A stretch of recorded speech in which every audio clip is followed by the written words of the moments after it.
Hello guys, welcome to my YouTube channel. My name is Harjeet Kaur. हम कर रहे हैं लूसेंट जीके के ऑब्जेक्टिव क्वेश्चंस, जिसमें आज हम शुरू करेंगे इंडियन पॉलिटी से रिलेटेड क्वेश्चंस।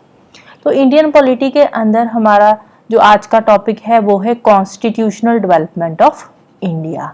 तो इसमें हम जो भी कॉन्स्टिट्यूशन से रिलेटेड एक्ट्स है, जो कॉन्स्टिट्यूशन हमें इंडिपेंडेंस मिलने से पहले कॉन्स्टिट्यूशनल एक्ट्स बने थे, उन सारे एक्ट्स के बारे में हम डिस्कस करेंगे। मतलब कि उन एक्ट्स से रिलेटेड क्वेश्चंस हम डिस्कस करेंगे। राइट, शुरू करते हैं। क्वेश्चन नंबर 1 है, which of the following exercised the most profound influence in framing the Indian constitution. अब जो हमारा इंडियन कॉन्स्टिट्यूशन बना है, इंडियन कॉन्स्टिट्यूशन जो है, इसमें सबसे ज़्यादा जो हमने प्रोविजंस लिए हैं कॉन्स्टिट्यूशन बनाने के टाइम पे, तो वो कहाँ से लिए गए हैं? वो लिए गए हैं गवर्नमेंट ऑफ इंडिया एक्ट 1935। इसीलिए इसको बोलते हैं मिनी कॉन्स्टिट्यूशन।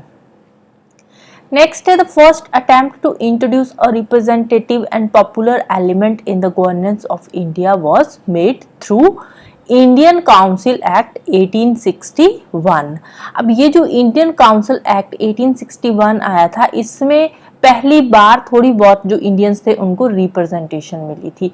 कैसे मिली थी? उस टाइम पे जो वॉइस राय थे, उस जो 1861 के टाइम पे जो वॉइस राय थे, उन्होंने कुछ इंडियंस को नॉमिनेट करना शुरू कर दिया था अपनी काउंसिल में as a non official members. Next है, असर्शन की स्टेटमेंट है, the government of India Act of 1858 transferred the governance of India from East India Company to crown. अब जो गवर्नमेंट ऑफ इंडिया एक्ट 1858 आया था, ये कब आया था? ये रिवोल्ट के बाद आया था। जो 1857 का रिवोल्ट था, उसके बाद ये एक्ट आया था, गवर्नमेंट ऑफ इंडिया एक्ट 1858। तो इसमें इन्होंने क्या किया था, जो इंडिया की गवर्नेंस थी उसको ट्रांसफर कर दिया ईस्ट इंडिया कंपनी से क्राउन को। ठीक है, तो अब जी ईस्ट इंडिया कंपनी जो थी, ये किसकी थी? ये भी तो ब्रिटेन की ही थी ना। पहले ईस्ट इंडिया कंपनी थी, वो काम करती थी। अब ईस्ट इंडिया कंपनी के जगह पे आ गया क्राउन। अब जो भी काम है वो सारे क्राउन करेगा और ईस्ट इंडिया कंपनी यहाँ पे खत्म होगी। इसका रूल यहाँ पे खत्म हो गया था। राइट, अब ये हुआ क्या था? एक्चुअली पावर्स ट्रांसफर हुई थी, बट रूल तो ब्रिटिशर्स ही कर रहे थे ना अभी भी इंडिया में। पहले ब्रिटिशर्स की ईस्ट इंडिया कंपनी थी, अब उन्होंने पावर्स ईस्ट इंडिया कंपनी से क्राउन की तरफ शिफ्ट कर दी, बट रूल तो अभी भी ब्रिटिशर्स ही कर रहे हैं ना। तो असर्शन वाली स्टेटमेंट यहाँ पे राइट है। रीजन क्या है? The East India Company was unwilling to administer India any more. अब रीजन वाली स्टेटमेंट यहाँ पे रॉन्ग है, क्योंकि ईस्ट इंडिया कंपनी ऐसे नहीं है कि ये रूल करना ही नहीं चाहती थी। ब्रिटिशर्स क्यों नहीं रूल करना चाहेंगे? ब्रिटिशर्स को तो फायदा हो रहा था ना, तो वो तो इंडिया पे रूल करेंगे। लेकिन ईस्ट इंडिया कंपनी भी तो ब्रिटिशर्स की ही थी ना, तो उन्होंने पावर्स ट्रांसफर करी थी। ईस्ट इंडिया कंपनी की जगह पे पावर्स दी थी क्राउन को। पहले गवर्नर जनरल, पहले वॉइस राइज हुआ करते थे, बाद में गवर्नर जनरल हो गए। तो ये डेजिग्नेशन चेंज हुई थी यहाँ पे, और कुछ भी ज्यादा चेंजेस इसमें नहीं आई थी। राइट, तो आंसर आ जाएगा option A. Both A and R are true and R is the correct explanation of A. Next है, which of the following acts introduced communal electorate in India. India में communal electorate जो थे वो कब introduce हुए थे? कौन से एक्ट के थ्रू इंट्रोड्यूस हुए थे? ये इंट्रोड्यूस हुआ था इंडियन काउंसिल एक्ट 1909 के थ्रू, जिसको बोलते हैं Morley Minto reforms. Morley Minto reforms के थ्रू कम्युनल इलेक्टोरेट इंट्रोड्यूस हुआ था। कम्युनल इलेक्टोरेट का मतलब क्या है? कि सेपरेट इलेक्टोरेट रहेगा based on the religion. Next है, by virtue of which act dyarchy was introduced in India. Dyarchy India में कब इंट्रोड्यूस करी गई थी? गवर्नमेंट ऑफ इंडिया एक्ट 1919 के थ्रू। इस टाइम पे डायरकी का मतलब क्या होता है? डायरकी का मतलब होता है ड्यूल गवर्नमेंट। अब ये जो डायरकी इंट्रोड्यूस करी गई थी, ये कहाँ पे इंट्रोड्यूस करी गई थी? ये प्रोविंसेस में इंट्रोड्यूस करी गई थी। राइट, जो गवर्नमेंट ऑफ इंडिया एक्ट में डायरकी फर्स्ट टाइम इंट्रोड्यूस हुई थी, वो प्रोविंसेस के अंदर इंट्रोड्यूस हुई थी। राइट, नेक्स्ट चलते हैं। The instrument of instructions contained in the government of India Act 1935 has been incorporated in the Constitution of India in the year 1950। 1950 में कौन सी इंस्ट्रक्शंस ऐड हुई थी? तो वो हुई थी directive principles of state policy, DPSP जिसको बोलते हैं, हमारे कॉन्स्टिट्यूशन में मेंशन है। ये क्या थी? ये गवर्नमेंट को डायरेक्शंस दी गई थी, क्योंकि हमारे पास उस टाइम पे इतने सारे रिसोर्सेस नहीं थे कि हम सारे के सारे प्रोविजंस को उस टाइम पे लागू कर पाते। तो इसीलिए हम एक नया चैप्टर लेकर आए हमारे कॉन्स्टिट्यूशन में, जिसका नाम था directive principles of state policy. तो इसके अंदर जो भी प्रोविजंस थे वो डायरेक्शंस थी कि जैसे ही गवर्नमेंट के पास रिसोर्सेज आएंगे तो वो इनको भी फोर्स में ला सकती है, हमारे कॉन्स्टिट्यूशन में ऐड कर सकती है। जैसे कि पंचायत वाला जो था, म्यूनिसिपैलिटीज वाला, उस टाइम पे जो पंचायती राज था वो नहीं आया था, लेकिन बाद में टाइम आने पे जो पंचायती राज था उसको भी लागू कर दिया गया था, राइट। तो ये क्या था, इसमें डायरेक्शंस दी गई थी, हमारी स्टेट को, इंडिया को डायरेक्शंस दी गई थी, राइट। नेक्स्ट है government of India Act 1935 was based on. Government of India act था जो, ये किस पे बेस्ड था, इसमें इन्होंने फेडरेशन की बात करी थी, ऑल इंडिया फेडरेशन। और ये जो ऑल इंडिया फेडरेशन है इसके अंदर बहुत सारे प्रोविंसेस और प्रिंसली स्टेट्स रहेगी। प्रोविंसेस और प्रिंसली स्टेट्स मिलकर क्या बनाएगी, इंडियन फेडरेशन। तो आंसर आ जाएगा option A, the principle of federation and parliamentary system. Next the monopoly of Indian trade of the East India Company was abolished by. ये जो मोनोपोली थी ये कब अबॉलिश हुई थी, ये अबॉलिश हुई थी चार्टर एक्ट 1813 के through.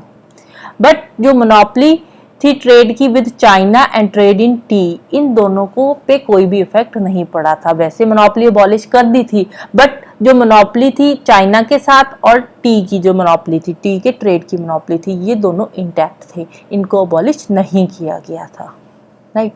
Next, with reference to the colonial period of India, the trade monopoly of East India Company was ended by the Charter Act of 1813. Same question है, बस statement में थोड़ा सा difference है। Next है consider the following acts. The regulating act, regulating act कब आया था, 1773 में। पिट्स इंडिया एक्ट 1784 में आया था। चार्टर एक्ट की जो सीरीज थी ये 84 के बाद शुरू हुई थी। चार्टर एक्ट 1784 भी है, 1793 भी है, 1813 का भी है चार्टर एक्ट, 1833 का चार्टर एक्ट भी है, 1853 का। तो ये जो चार्टर एक्ट की सीरीज है ये 84 के बाद में शुरू हुई थी, और इसके बाद आए थे इंडियन काउंसिल एक्ट, 1861 से इंडियन काउंसिल एक्ट शुरू हुए थे। तो करेक्ट क्रोनोलॉजी क्या बन जाएगी, 1 2 3 4, ऑप्शन ए आ जाएगा आंसर। नेक्स्ट है consider the following statements. The objective of Montagu Chelmsford reforms of 1919 was. इसके मेन ऑब्जेक्टिव्स क्या थे मॉन्टेग्यू चैम्सफोर्ड रिफॉर्म्स के। फर्स्ट है to give power to the local government. अब ये जो पावर थी लोकल गवर्नमेंट को देने की पावर की बात हुई थी, ये कौन से एक्ट में हुई थी, ये हुई थी चार्टर एक्ट 1813 में। तो फर्स्ट वाली जो स्टेटमेंट है वो रॉन्ग है। सेकेंड है to establish the dyarchy in the provinces. Provinces में डायरकी मॉन्टेग्यू चैम्सफोर्ड रिफॉर्म्स में आई थी, जिसको मॉन्टफोर्ड रिफॉर्म्स भी बोलते हैं, तो ये सही है। थर्ड है the extension of provincial government. Provincial government की एक्सटेंशन की बात हुई थी, तो ये भी बिल्कुल सही स्टेटमेंट है, राइट। तो आंसर आ जाएगा ऑप्शन सी 2 and 3। नेक्स्ट है consider the following with reference to the provisions of Government of India Act 1935। Establishment of an all India federation. All India federation establish किया गया था यहाँ पे।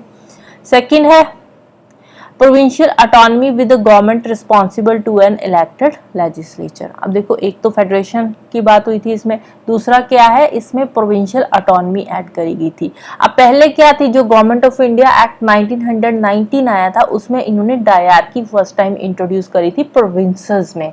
अब यहाँ पे जो प्रोविंसेस में डायरकी इंट्रोड्यूस हुई थी ना 1919 में, तो वो 1935 एक्ट के थ्रू जो प्रोविंशियल डायरकी थी उसको अबॉलिश कर दिया गया था। प्रोविंशियल डायरकी को यहाँ पे अबॉलिश कर दिया गया था। तो प्रोविंशियल डायरकी को अबॉलिश करके उसकी जगह इन्होंने इंट्रोड्यूस करी थी प्रोविंशियल ऑटोनॉमी। यहाँ पे गवर्नर जनरल रहेगा इलेक्टेड लेजिस्लेचर के लिए, राइट। थर्ड है redistribution of provinces and the creation of 2 new provinces. ये भी सही स्टेटमेंट है। बाइकैमरलिज्म लेकर आए थे 1935 के एक्ट के थ्रू। जो जितने भी प्रोविंसेस थे, आउट ऑफ 11 प्रोविंसेस 6 प्रोविंसेस में ये बाइकैमरलिज्म लेकर आए थे during the government of India Act 1935, right. तो तीनों की तीनों स्टेटमेंट्स यहाँ पे राइट है। नेक्स्ट है consider the following statements with reference to the provisions of Morley Minto reforms act in the colonial India. तो मॉर्ले मिंटो रिफॉर्म्स के रिगार्डिंग ये कुछ प्रोविजंस है यहाँ पे। फर्स्ट है the Morley Minto reforms act raised the number of additional members of the, member आएगा यहाँ पे, members of the central legislature. तो नंबर ऑफ मेंबर्स यहाँ पे इंक्रीज हुए थे, कितने इंक्रीज हुए थे, पहले 16 थे, अब इंक्रीज होकर 60 हो गए थे। तो फर्स्ट वाली स्टेटमेंट राइट है। सेकंड है it introduced the principle of communal representation in legislature. Legislature में कम्युनल रिप्रेजेंटेशन लेकर आए थे। कम्युनल रिप्रेजेंटेशन का मतलब क्या है कि separate electorate based on the religion. तो सेकंड वाली स्टेटमेंट भी राइट है। थर्ड है it empowers the legislation to discuss the budget. यहाँ पे बजट डिस्कस करने की पावर्स इनको दी गई थी। तो तीनों की तीनों स्टेटमेंट्स यहाँ पे राइट है। नेक्स्ट है two independent states of India and Pakistan were created by. India और पाकिस्तान अलग अलग स्टेट्स कब बनी थी, during the Indian independence act. Next the first definite step to provide parliamentary control over East India Company was taken by. East India Company पे जो parliamentary control किया गया था वो कौन से एक्ट के थ्रू किया गया था, तो वो हुआ था द रेगुलेटिंग एक्ट 1773 के थ्रू। यहाँ पे इंडिया में सेंट्रलाइज एडमिनिस्ट्रेशन लेकर आए थे। नेक्स्ट है the government of India act 1919 was passed by the British parliament to introduce dyarchy in the provincial government. बिल्कुल सही है। अब देखो ये वाली जो स्टेटमेंट है ना बहुत बार रिपीट हुई है कि जो गवर्नमेंट ऑफ इंडिया एक्ट 1919 आया था उसमें प्रोविंसेस में डायरकी फर्स्ट टाइम इंट्रोड्यूस करी थी ब्रिटिशर्स ने, राइट। तो रीजन क्या है, Montagu Chelmsford reforms committee has recommended the introduction of dyarchy. अब देखो ये जो मोंटेग्यू चैम्सफोर्ड रिफॉर्म्स थे ये किस पे बेस्ड थे, गवर्नमेंट ऑफ इंडिया एक्ट 1919 पे, ठीक है। सॉरी मैंने उल्टा बोल दिया। जो गवर्नमेंट ऑफ इंडिया एक्ट 1919 आया था ये किस पे बेस्ड था, मोंटेग्यू चैम्सफोर्ड रिफॉर्म्स कमेटी की जो रिकमेंडेशन थी उस पे बेस्ड आया था government of India act 1919, right. तो मोंटेग्यू चैम्सफोर्ड रिफॉर्म्स में इन्होंने बात करी थी डायरकी की और उसी के बेसिस पे ये डायरकी लेकर आए थे गवर्नमेंट ऑफ इंडिया एक्ट 1919 में, राइट। यहाँ पे दोनों स्टेटमेंट्स राइट है and R is the correct explanation of A. Next है consider the following statements. The regulating act of 1773 was passed by the British parliament in order to establish parliamentary control over the administration of East India Company's territory in India। बिल्कुल सही है। Second है make the governor of Bengal as the governor general of Bengal. अब यहाँ पे again designation change हुई है, पहले बंगाल का गवर्नर हुआ करता था, अब इन्होंने कर दिया गवर्नर जनरल, ठीक है। पर्सन सेम है, पावर सेम है, बस नाम चेंज किया है, पहले गवर्नर था बाद में गवर्नर जनरल कर दिया और 1858 के बाद गवर्नर जनरल की जगह पे वाइसरॉय कर दिया, राइट। पहले गवर्नर ऑफ बंगाल आया, फिर गवर्नर जनरल ऑफ बंगाल कर दिया, उसके बाद इन्होंने किया गवर्नर जनरल ऑफ इंडिया, उसके बाद गवर्नर जनरल का जो डेजिग्नेशन थी वो चेंज करके इन्होंने वाइसरॉय कर दी, राइट। ये क्रोनोलॉजी याद रखना, राइट, क्योंकि कई बार किसी जगह पे ना अब वाइसरॉय की जगह पे भी गवर्नर जनरल लिख देते हैं या गवर्नर जनरल की जगह पे वाइसरॉय भी लिखा आ जाता है। तो ये सिर्फ पोस्ट का नाम चेंज हुआ है, यहाँ पे पर्सन वो सेम ही था। जैसे कि पहले बंगाल का गवर्नर था, बाद में ये बंगाल का गवर्नर जनरल बन गया, उसके बाद ये बन गया गवर्नर जनरल ऑफ इंडिया और 1858 के एक्ट के बाद ये क्या बन गया, इंडिया का वाइसरॉय। तो डेजिग्नेशन यहाँ पे चेंज होती गई। तो आंसर आ जाएगा ऑप्शन ए 1, 2 एंड 3। नेक्स्ट है the Montagu Chelmsford reforms report formed the basis of.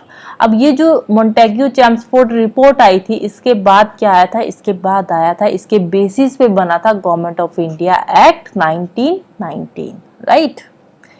So this is all about today. जाने से पहले वीडियो को लाइक कर देना, शेयर कर देना और चैनल को सब्सक्राइब कर लेना। Thank you, bye bye and have a nice day.